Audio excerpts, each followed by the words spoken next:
Pasaren urtarrilaren 24an eman zion amaiera Sortuk bere laugarren kongresuari.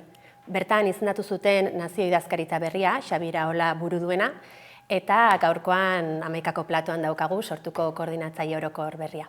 Xabi Iraola, eguerdion. Eguerdion. Mila esker gonbidapen hona hartu izanagatik. Zuei.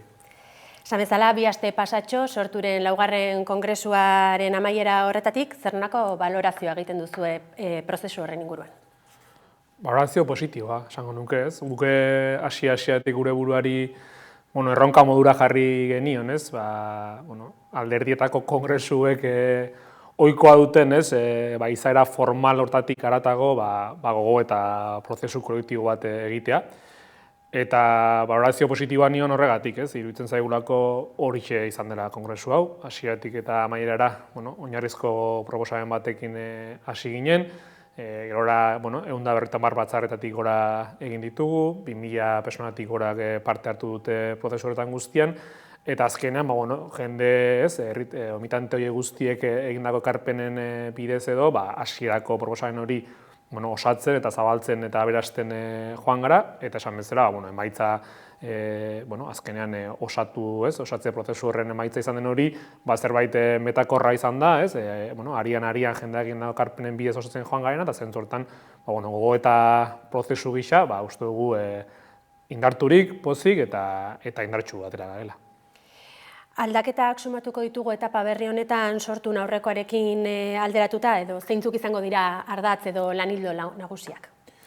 Guk lehenik gogoeta bat plantatu nahi izan dugu, kongresu prozesu honetan, eta munduari erreparatuz, azpimarratu nahi izan dugu, sutan dagoen mundu bat dela egungoa, ezegonkortasuna nagusi dena, aldaketa handiak eta azkar ematen ari diren mundu bat, eta mundu horretan Euskal Herria nazio txiki bat dela, edo herri txiki bat dela, eta hein horretan bere burua ere hor kokatu beharra daukana. Ziur asko Euskal Herritik ezin diegu soluzioa eman munduak dituen erronka guztiei, gure neurriak ez duelako hartarako ematen, baina uste dugu gure alea jarri beharra daukagula. Euskal Herritik mundu honi, ezegonkorra eta aldakorra den mundu honi, erantzun baikor bat ematen saiatzeko. Zentzu horretan uste dugu Euskal Herriak badituela potentzial batzuk, gaitasun batzuk, baldintza batzuk, beste herrialde batzuk ez dituztenak. Herri honetan daukagun sindikagintza mailagatik, ezkerreko mugimendua daukagun indarragatik, herri honetan dagoen herrigintzarako gogo eta sen horrengatik, eta beste hainbat faktoreengatik uste dugu eraldaketa politiko eta soziala posible dela Euskal Herrian, eta zentzu horretan aipatzen dituen indar edo gaitasun horiek artikulatzea, jostea, zabaltzea, indartzea izan behar dela nolabait momentu honetan egin beharrekoa, eta zentzu horretan guk kongresu honetan horretan gure ekarpena edo gure alea jartzeko egin beharko genuken hori definitzen saiatu gara. Eta zentzu horretan lanean hasi zarete dagoeneko? Bai, hori da, azken 3 aste egitera doa kongresua amaitu zenetik, eta orain aldaketa handi xamarra plantatu dugu, barne funtzionamenduei loturik, apustua egin dugu, proiektuen bidezko funtzionamendu baterako, apustua egin dugu nagusiki, militantziak sortutik harago, herrigintzan, herri mugimenduetan, dinamika sozioetan ekarpena egiteko, eta hori guzti esan bezala, bideratu egin behar da, martxan jarri behar da, eta azken kongresua bukatu zenetik ona, hori guztia pixkat atontzen, antolatzen haskia gara. Guk ulertzen dugulako, nire esaten duen horri loturik, herri honetan badaude, baldintza sozialak, politikoak, baina hori guztia antolatu egin behar da, hori guztia elikatu egin behar da, eta guk ulertzen duguna da, horretarako, nire esaten duen bezala, sortuko militanteok, kasu honetan, sortutik harataoko esparruetan egin behar dugula gure ekarpen nagusia. Eta hori guztia, esan bezala, antolatzen eta lantzen ari gara, eta uste dugu, epe motzertainera dagoeneko kongresuan erabaki ditugunak martxan jartzeko moduan izango garela. Eta zein izango da zentzu horretan datozen hilabetetako ibilbide horria, Sorturen? Orain esan bezala, barne lanetan ari gara, kongresuan hartu genituen erabaki guzti horiek abian jartzeko, eta hor jarria daukagu dagoeneko mugarri bat, ikasturte amaiera aldera izango da, nazio batzar bat egitekoa gara, eta nazio batzar horretan pixka bat, dagoeneko kongresuan erakitako gauza horiei zer urratze zehatz emango diogun, aurkeztuko genioke mitantziari, elkarrekin eztabaidatuko genuke, eta ideia bada nazio batzar hori mugarri bat izatea, dagoeneko kongresuan erabaki genuen horiek nolabait gauzapenera edo eramaten hasteko, eta ziurrenik sortu berriaren nolabait funtzionamendu berri hori hurrengo ikasturtetik aurrera ziurrenik ikusiko dugu modu nabarmenago batean. Gainera, 15 urte bete berri dira ere, sortu egikaritu zenetik, alderdiko estatutuak aurkeztu zenituztenetik, nolako izan da orain arteko ibilbidea alderdiarentzat? Baina justu, kongresuan aurkeztu dugun ponentzia honek 15 urtetako ibilbide hori izan du abiapuntu edo ikusmira gitza, horren balantzetik abiatu gara. Ikusten genuelako 15 urte horietan egon direla, nahiko determinanteak edo esanguratsuak izan diren hainbat faktore edo gertaera politiko, nolabait orain hemendik aurrera egin beharrekoa hobeto argitzeko pistak edo ematen dizkigutenak. Eta hor, hainbat elementu aipatu ditugu, orain 15 urte, oraindik ere eta nolabait martxan zegoen antolakunde zen, eta geroztik eta ere nolabait disolbatzeko prozesu guzti hori bidatu da, armagabetzea egin da, bi estaturen borondateren kontra egin gainera, preso ieslari eta deplatuen auzian ere urrats determinanteak eman ditugu, baina hortik haratago EH eta EH bai, gaur egun dagoeneko Euskal Herri osoa kontuan hartuta, lehen indar politikoa dien horiek, orain 15 urte, oraindik sortze edo gorpuzte fase batean zeuden, Nafarroa garaian, guk erregimena deitu izan dugun hori martxan zegoen, eta gerora, jarri da abian, aldaketaren gobernua, eta horretik ere, bloke, aurrerako guzti hori, Ipar Euskal Herri Elkargoa abian jartzeko izan gara, eta horrekin batera, herri honetan askotariko mobilizazio sozial, sindikal, politiko zabalak ikusi ditugu. Beraz, uste dugu, orain dela 15 urtetik hona, aldaketa edo urrats esanguratsuak izan direla prozesuan, naiz eta oraindik ere autokritikarako eta hobetzeko bideak edo baditugun, nolabait ibilbide horrek uzten gaituela momentu honetan agertoki hobeago batean markatu, gure herri prozesuekin aurrera egiteko. Zentzu horretan uste dugu, bagaudela aukeretan batetik, preso ieslari eta protatu politikoen auzi hori behin betiko konponbidean jartzeko, bagaudela aukeretan ere burujabetza osoaren bidean urrats berriak egiteko, edo nolabait tontorrerako ibilbide horretan kanpamentu basea igotzeko, eta azkenik uste dugu ezker independentismoa badagoela momentu honetan gure herrian indarrean diren instituzio nagusienak gobernatzeko, eta behintzat hegemoniaren leian bete-betean murgildu dela ezker independentismoa. Beraz, uste dugu aukera handiak edo ditugula parez pare, eta hori 15 urtetako ibilbide horren emaitza edo izan da. Aktualitateko gaiei eutxiko diogu orain, hasteko atzo ezagutu genuen kontu baten inguruan galdetu nahi nizuke, hemendik aurrera Donostiako udalak udaltzaingoak atxilotu eta ikertutako pertsonen jatorria jakinaraziko duela esan dute, Eusko Jaurlaritzak egiten duen lez, Bilboko udalak eta Gasteizkoak ez dute hala egingo. Zer nolako iritzia duzue horren inguruan? Kezkaz bizi dugu, gai honekin adostasun bat bazegoen herri honetan, edo egonda, orain arte.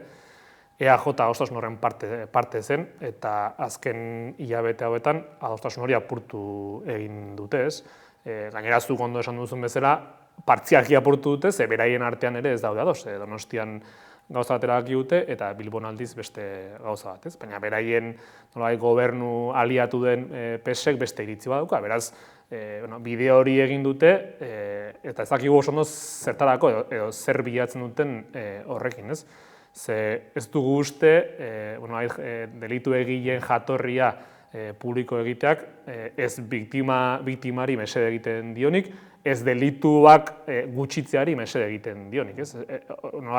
Horren atzean ez dago, gure ustez, delituak konponbidean jartzeko inolako arrazoirik. Zergatik bestela ez publiko egin adibidez delitu egileen generoa, edo zergatik ez publiko egin haien egoera sozioekonomikoa. Horren atzean, nabarmenki badago interes bat, eta interes hori da, nolabait, azken urte hauetan mundu osoan, Espainia estatuan ere, eta Frantzia estatuan ere, eta Euskal Herrian, eskuin muturrak elikatu asmo izan duen marko hori erostea, ustez, EAJak pentsatzen duelako hortik, bere interes elektoralei begira, arrantzatu dezakeela, nolabait, edo boto emaileak arrantza ditzakeela. Beraz, soilik irakurri daiteke ikuspegi elektoral batetik, esan bezala, praktikan delituak txikitzeari begira edo delituan kopuru hori murrizteari begira ez du uste inolako efekturik daukan zerbait denik. Ostiral honetan ere, otsailaren 13an torturaren aurkako eguna ospatuko da. Nolako aztarna utzi du torturak Euskal Herrian? Sakona, uste milaka personez osaturiko talde batez ari gara. Tortura askotan komunikabide askok eta hainbat alderdi politikok kasu isolatuetara mugatu nahi izan dute, eta nabarmena da, hamarkadetako ibilbidearen ostean, nabarmena da sistematikoa izan den zerbait izan dela tortura. Eta zentzu horretan, milaka personarengan eragina izan duen zerbait ari garenean, zalantzarik gabe herri batean horrek ondorio sakonak uzten ditu, eta gure ikuspegitik baldin eta elkarri bizitza osasuntsu bat eraikitzeko kapaz izango baldin bagara, hori ere igarautzen da nolabait, horren nolabait ez, torturaren ondorioak jasan behar izan dituzten persona horiek guztiak ere aitortu, erreparatu eta haiek ere nolabait entzuteko jarrera bat daukan herri bat izanik. Zentzu horretan, positiboki baloratzen dugu azken urte hauetan, aitortzaren bide horretan eta erreparazioaren bide horretan urrats batzuk egin dira, bai Nafarroaren gobernuaren partetik, bai Jaurlaritzaren partetik, eta uste dugu bide horretan sakondu beharra dagoela. Torturatua beraiek ere azken urte hauetan urrats berriak egin dituzte, pixka bat aitortzaren eta erreparazioaren bidean ere ahots propioz aritzeko, Euskal Herriko torturaten sarea sortu eta martxan jarri zuten, eta uste dut bide horretan sakontzea dagokigula, esan bezala, ekarpen bat egite aldera, herri honek behar duen elkarbizitza osasuntsu hori eta memoria osoa eraikitzeko bide horretan. Aitortza eta erreparazioa aipatu duzu, zentzu horretan gizartea eta erakundeak martxa berdinan joan direla uste duzu edo hor deskonpentsazio moduko bat ikusten duzu?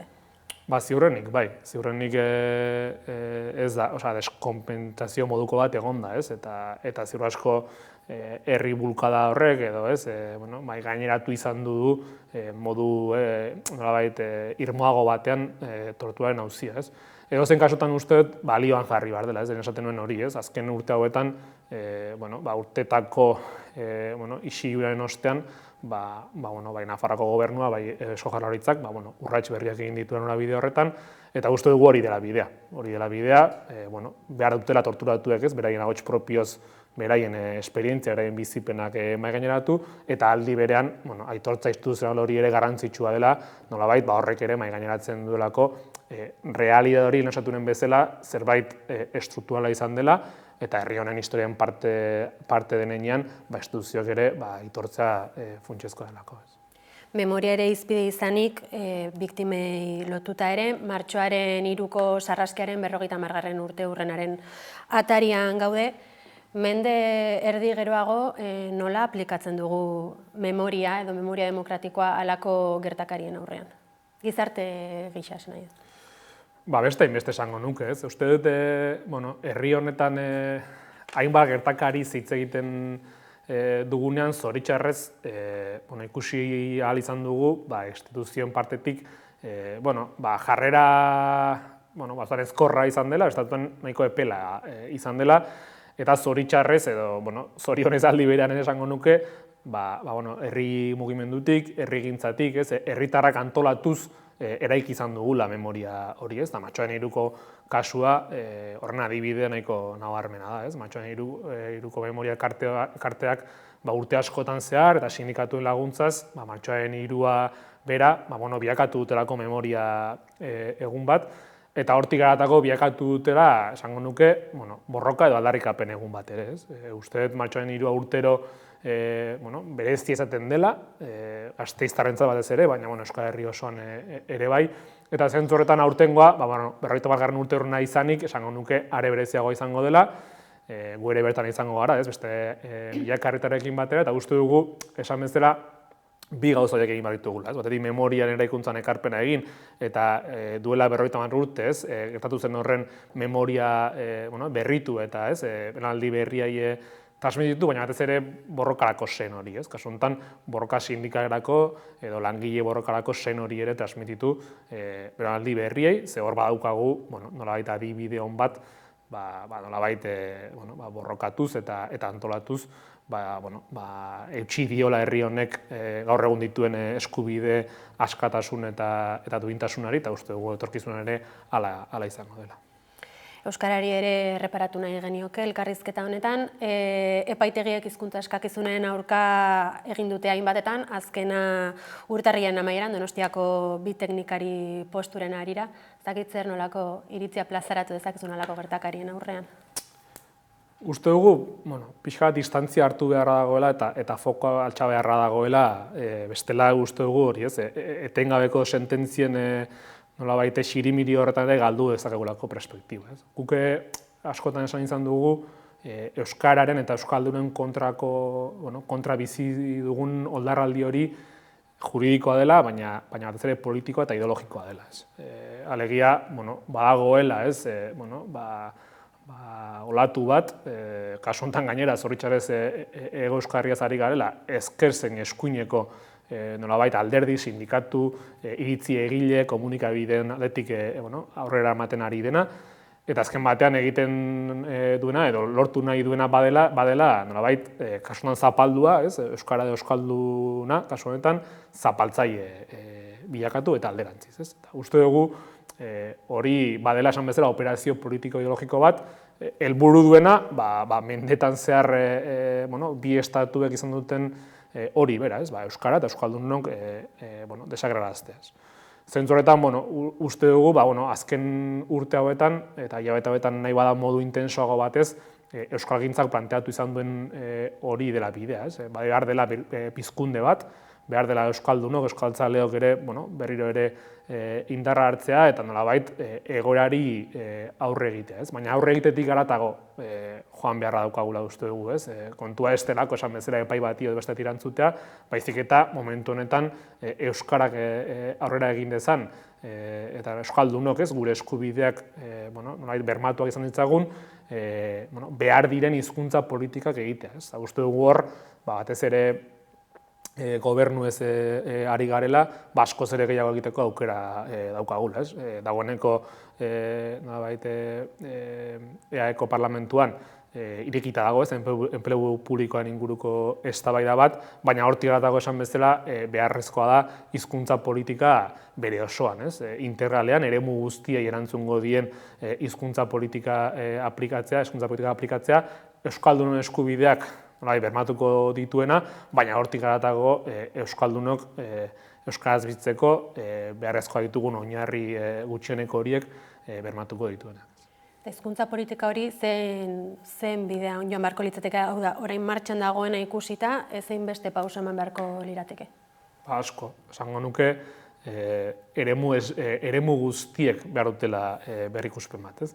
Euskalgintzan nahiko konsensu badago, eta esango nuke esparru politikoaren edo bentsate abertzalegoaren artean ere nahiko konsensu badagoela diagnostikoan. Alegia, azkeneko hamarkadetan euskalduntze prozesuak aurrera bide oso sakonak bizi izan ditu, ziur asko hilzorian zegoen hizkuntza bat 20. mendera bizirik ikartzea lortu dugu eta belaunaldi berriei transmititzea lortu dugu, baina olatu horrek edo hamarkadetan egin dugun bide horrek ez dakit, neke zantzu batzuk ere antzematen dizkiogu, bide guzti horri. Zentzu horretan, impulsu berri bat, edo bulkada berri bat, edo bultzada berri bat behar dugu, eta bultzada berri horrek gure ikuspegitik uztartu baditu batetik herritarron bultzada hori, alegia euskalduntzea izatekotan herri prozesu bat izango da, eta zentzu horretan behar du, ametsa edo sugarra piztuta mantenduko duen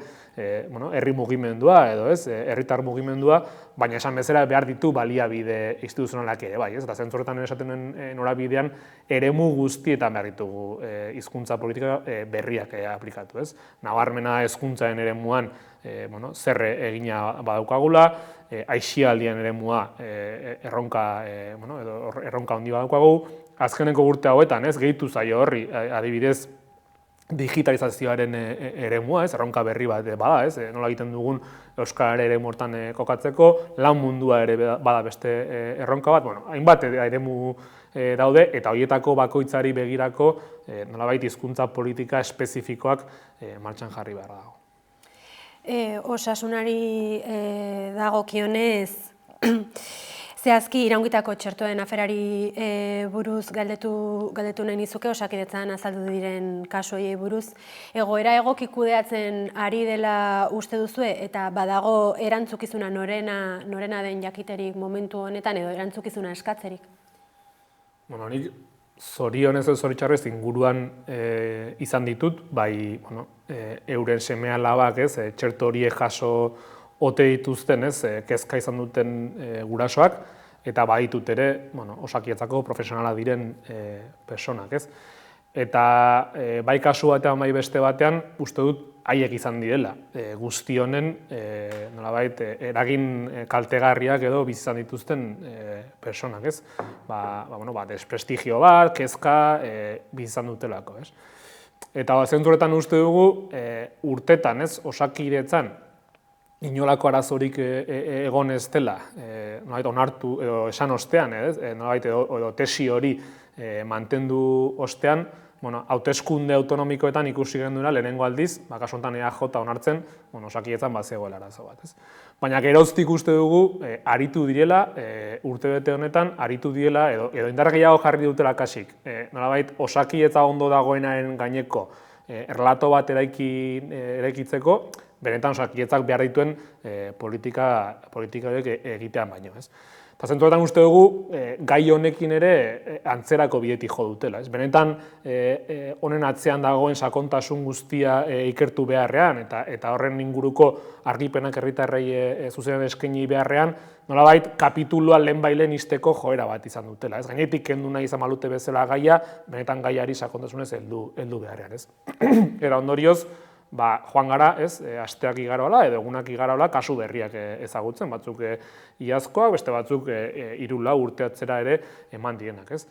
Beraz, guk hasieratik esan duguna da, momentu honetan garrantzitsuena dela herritarrei argibideak ematea, argi adieraztea benetan zer den pasa dena, eta beraz, hortik abiatzen dela nolabait argitasun hori emateko bide hori. Hortik aurrera ikusi beharko da, erantzukizun gehiago dauden edo ez dauden, baina edozein kasutan hau ez da konpontzen arazoa gainetik kenduta edo arazoa egon ez dela nolabait planteatuz, baizik eta benetan arazoari bere muinean helduz eta benetan argipenak edo argibideak herritarrei emanez, ez. Nafarroara egin nahi nuke salto ere aktualitateko beste gai bati buruz galdetzeko. Pasaren astean agertu zen Ziritzako Bidea Nueva zentroan homosexualitatea sendatzeko terapiak kakotxartean. Martxan jartzen zituztela ezagutarazi zutela. Nafarroako gobernuak finantzazio ematen dio zentro horri. Hau kontutan izanik, euren egitekoa kontrolatzeko ez genuke halako protokolorik izan beharko, hau da, diru laguntza publikoa esatzen duten zentroen kasuan?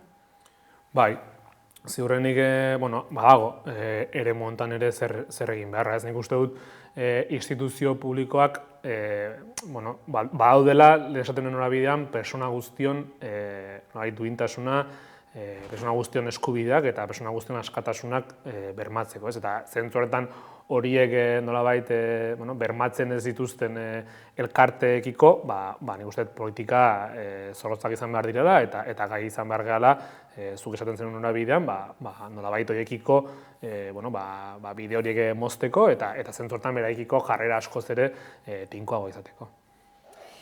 Lanbide arteko gutxineko soldata propioaren aldeko aldarria ere presente izan dugu azken hilabeteotan,